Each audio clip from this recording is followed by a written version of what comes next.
move different directions. And it was a task that they took to heart. Well, the founding of our U.S. Constitution may not hold an equal degree of almost romantic sensibility and grounds for believing that a gift was being created for future generations. Like the past 200 years has made up for any seeming shortcomings in its infancy. Sure, there have been dark moments, but it's a document that served us well over the past 2 centuries. Well, the founders certainly knew that they were embarking on a critical mission. Few could have foreseen that with the addition of the Bill of Rights and a few amendments, it would be a document that could provide both the roadmap and the check on our Republican government for centuries to come. We establish governments and govern based on these documents, yet the actions of government are the subject of increasing dissatisfaction. Can we identify where the dissatisfaction lies? Is it with the documents themselves? Is it a sentiment that state and federal legislative bodies are no longer remaining true to these constitutions? Or perhaps the documents are still worthy of esteem, it's only the judiciary that's gone astray in its interpretation of them. I don't think it's an exaggeration to say that a crisis, at least in confidence, exists. At the state level, there have been legislative proposals to amend our state constitution so that legislative supermajorities could override any judicial decisions of our state Supreme Court. At the federal level right now, half of Americans surveyed said that they believe the decisions of the U.S. Supreme Court are made based on partisan politics, not the law. Again, at the state level, we're seeing more proposals to nullify federal laws that we might disagree with, even if their constitution, the constitutionality of those federal laws have been upheld by federal courts. How we react to and confront these seemingly grave dangers to our representative and divided governments may define the role of these 2 documents as we go forward. And just as we can learn how to conduct ourselves from those who walked before us, delegates like Chairman Graybill, talking about how things should be, we can also take a page, I think, from other leaders of our past. I recently came across Burton K. Wheeler's autobiography. I kind of stumbled onto it by chance in a Bozeman bookstore. A Yankee from the West who was written in 1962. If you know anything about him, he was a firebrand. He was a liberal. He was so liberal, he was viewed as a communist. Come out to the West, he fought everything. He fought the company, he fought Alien Sedition Acts. This guy was a liberal or a communist. Even as the United States Supreme Court struck down many of the New Deal programs and principles that Wheeler fought for and had held dear, and we're in the late 1930s now. However, he led the resistance to FDR's efforts to pack the Supreme Court with those more sympathetic to their cause.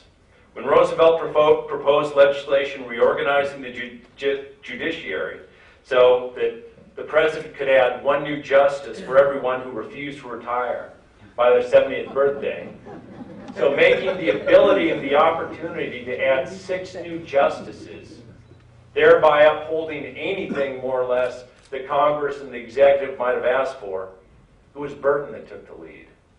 It was Senator Wheeler from Montana. He gave a national radio address saying, "Create now a political court to echo the ideas of the executive, and you've created a weapon. A weapon which in the hands of another president could well be the instrument of destruction.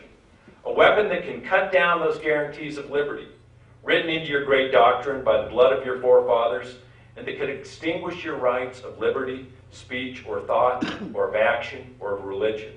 A weapon whose only use is dictated by the conscience of the wielder."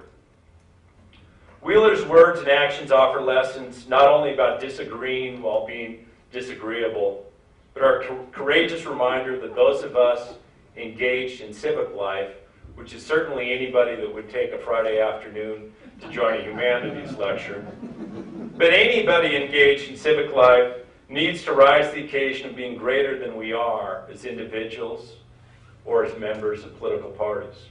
That we in civic life have an obligation to work and fortify and defend those institutions that will far outlast our service, even if we disagree with some of the actions that they're taking in the immediate term. And as you delve into these documents over the next day plus, I end where Ken began. Do we still have room in our system to have conversations and have good come out of them? Is it possible to fulfill that ambiguous gift of dwelling in the possibility if at the end of the day those conversations are played out through derision and division? And how much of a conversation are we really going to have if the public dialogue is confined to 30-second sound bites? More than anything else, and be it from Chairman Leo Graybill, Senator Wheeler, or J.C. Garlington, another delegate, what we ought to be able to learn is that there is room for disagreement, yet there remains the ability to engage in civil conversations about those disagreements. Delegate or Chairman Graybill was a Democrat. Delegate Garlington, a Republican. He closed it, explained in closing comments at the conference, this convention bears the unmistakable imprint of expert and committed leadership, utterly devoted to the achievement of its goals. Where we were partisan, we are nonpartisan. Where we were inflexible, we are flexible. Where we were skeptical of each other, we enjoyed mutual respect and confidence. Our debates and discussions have never been marred by angry exchange or sarcastic derision. He went on to say, I think our Constitution is the finest gift to the young people of Montana that is within our power to give. We are giving them the gift of participation in their present and the management of their future on a ship of state that is far more manageable and sensitive than the old one that we had. Our disagreements need not dismantle our constitutions, our democratic institutions, or our Republican form of government, but instead, done properly, they'll be strengthened by it. Through conversation, our obligation is to afford all that gift of participation and manage the ship of state in a far more sensitive manner than what we had once had. If Leo Graybill, a Democrat, and J.C. Garlington, a Republican, and the other 100 that came together and put aside those differences to try to do what's best for the state of Montana could do it then, we can certainly do it now. That's the task you're undertaking over these next 2 days, and where I end, you begin. I certainly appreciate the opportunity to be a part of the introductory comments to your conference, and I sure wish I could stay for the whole thing. That would be a lot more fun than most things I do on a daily basis. So thanks for having me.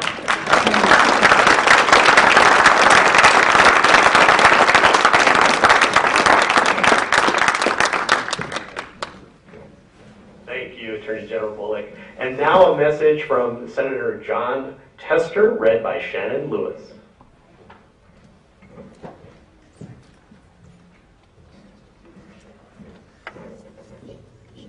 Good afternoon, everyone. It's a pleasure for me to be able to read a message from Senator Tester and help kick off this event. Senator Tester writes, "Thank you for inviting me to share a few words, and thank you for bringing all these folks together to celebrate this historic anniversary. Our Constitution defines in black and white the values that we all share and we want to pass down for future generations. 40 years ago, Montanans decided that we would not live in a state where corporations and their money polluted our democracy. We are a state where individuals determine how to lead their own lives and everyone is entitled to their share of privacy. We also decided the only way to ensure future generations of Montanans can enjoy our rural way of life is to protect our treasured lands and waters. Thanks to this document and the men and women responsible for it, Montana remains the greatest state in the greatest nation on earth. Thanks again, and keep in touch. Sincerely, John Tester."